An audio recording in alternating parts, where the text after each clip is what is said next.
Fiquei eu dar, não? Nej, det är bara. Aquí. Jo, här. Eller? Mamma, no. Och du ska filma oss, okej?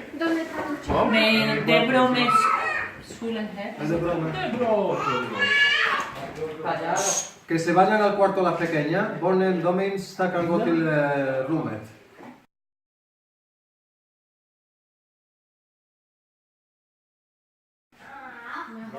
Laudetur Jesus Kristus, mina vänner, jag är just nu i Oskarström. Nej, Olofström, förlåt, Olofström. Hos fader Rafael i hans församling, helige Antonius församling. Och jag har träffat här för den första gången i mitt liv, det måste jag säga. Jättefin familj som sysslar med neokatekomenat. Kan ni först presentera er? Vilka ni är, vilka barn ni har och vad är egentligen neokatekomenat? Jag heter Hilario Urbano, är gift med Ruth Sastre. Vi kommer från Spanien. Vi är en familj från den neokatekomenala vandringen och som kom till mission till Sverige för 9 år sedan, 2008. Och vi är gifta sedan 2001, vi har 11 barn. Vi väntar på 11:e barnet som kommer. Och lite med neokatekomenat, alltså vad är det för grupp? Den neokatekomenala vandringen som påven har sagt är en vandring, en initiation för i kristna livet. Som Johannes Paulus II bekräftade med stadgarna för några år sedan. Att det är en vandring, en initiation som gäller till idag, till nutiden. Och det är det som vi gör i församlingar, att uppleva katekomenatet. Den ursprungliga katekomenat som var i kyrkan, det hände nu efter dopet. För att innan den katekomenatperiod hände innan man blev död. Nu det händer efter, för att vi är döpta när vi är barn.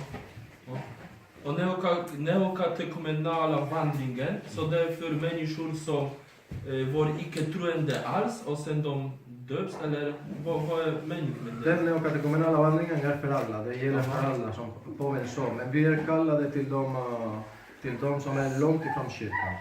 Det var Kiko Arguello som började den neokatekomenala vandringen, gjorde en erfarenhet bland de fattigaste i Madrid för 50 år sedan. Och den vandringen föddes bland de fattiga. Wow! Hey! De kan sitta med oss. Så det är att verksamheten som vi gör, det är till alla människor. Till de som är troende, som vill fördjupa i tro, eller för de som har ingen tro alls och vill gå in i tro, känna Kristus. Kan ni berätta lite grann hur ser ut er dag? Alltså vardag, till exempel måndag. Vad gör ni? Ja, vi börjar ganska tidigt, vid 6:30 ungefär. Min fru och jag ber laudes tillsammans och barnen äter frukost medan vi ber. Och sen de bäddar sängen, de förbereder lite grann huset och de går till de olika skolor. Jag jobbar som ledare i skolan, så jag går till skolan också. Och min fru stannar hemma med de yngsta. Det finns Samuel och Beatrice. Det är vår sista barnet som föddes i juli. En gåva. Och sen efter skolan, vi kommer tillbaka ungefär vid 3:30. Vi äter tillsammans lunch. Vi håller fortfarande spanska tiden. För att vi vill äta tillsammans i familjen. Så vi äter tillsammans, vi ber. Och sen på eftermiddagar, de gör sina läxor, vi hjälper dem, vi vilar lite självklart. Och sen om det finns katekes i församling, vi brukar ha perioder där vi förkunnar evangeliet till exempel, eller gör katekes för vuxna. Andra tillfällen vi har kommuniteter firande med bröder och systrar. Det finns två kommuniteter här. Hur många ni är i två kommuniteter här i Olofström? Det är inte många, men i den första kommuniteten är det 10 bröder och systrar och i den andra det finns 9.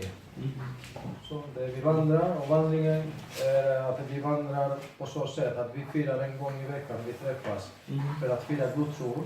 Så vi väljer en gestalt från Bibeln, eller en psalm, eller firande som vi har och vi arbetar med den med Guds ord. Sen på lördagar firar vi Eukaristi. Vi går efter med oss. Och en gång i månaden har vi konvivens. Där kommuniteten kommer, där laudes tillsammans, äter tillsammans, tillbringar hela dagen tillsammans. Vi berättar erfarenheter enligt Guds verkan i vårt liv. Det är jättefint. Och sista frågan, det som du har berättat förut till mig, men inte ni visste inte. Hur har ni träffats? Alltså, varför är jag här i Sverige? Ni blev utskickade eller ni valde det? Eller? Det är en bra fråga för att nej, vi valde ingenting. Det är samma som när Kristus sände ut lärjungarna till olika platser i att förkunna platserna där han skulle komma, säger Kristus i evangeliet. Vi var i en konvivens i San Varo i Italien med de ansvariga i den neokatekomenala vandringen. Och det fanns platser i hela världen. Så vi upptäckte i vår äktenskap att vi var tacksamma till Gud i vårt liv för alla gåvor som vi har fått från honom. Vi är födda i katolska familjer med många syskon.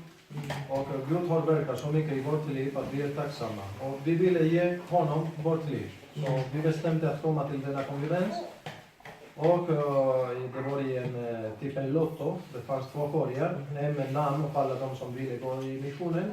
Och en annan korg med platserna i världen. Och det fanns här i Olofström tidigare en präst i Alvero Bucco, som var prästen som fanns här, som behövde 2 familjer för att komma hit. För att det började en sån kommunitet här. Och för att stödja och hjälpa den kommunitet.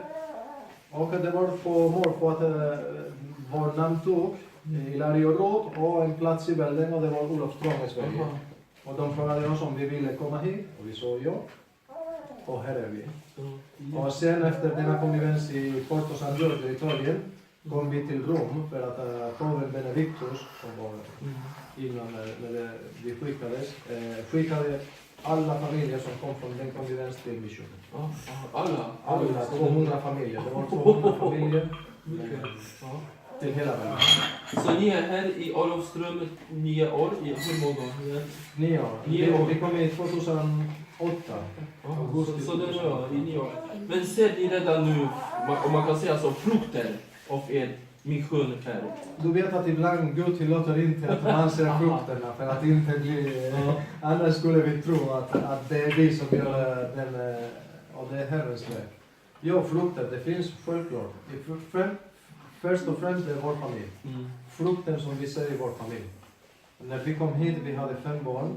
Nu väntar vi på 11:e barnet. Så det är en fotbollslag. Det är nästan en fotbollslag. Men det är för oss, det är en frukt.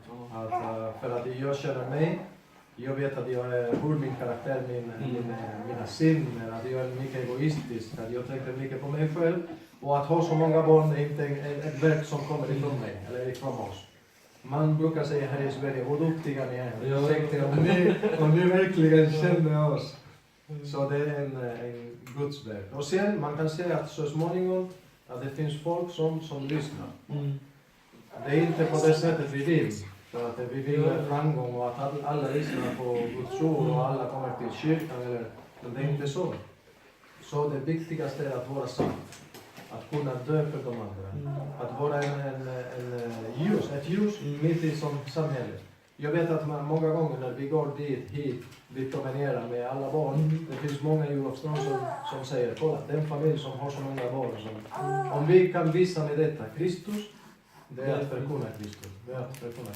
Ibland under påsketiden vi går till torget och vi förkunnar evangeliet på torget, offentligt. Vi tar en mikrofon och vi tar en sång av barnen och vi förbereder och vi förkunnar evangeliet till Olofström. Det finns inte många som vill lyssna, men i alla fall vi förkunnar. Sen Gud vet vad är det som han vill. Jättefint. Tack så jättemycket för den här träff. Så ni ser, mina vänner, alla kan bli heliga.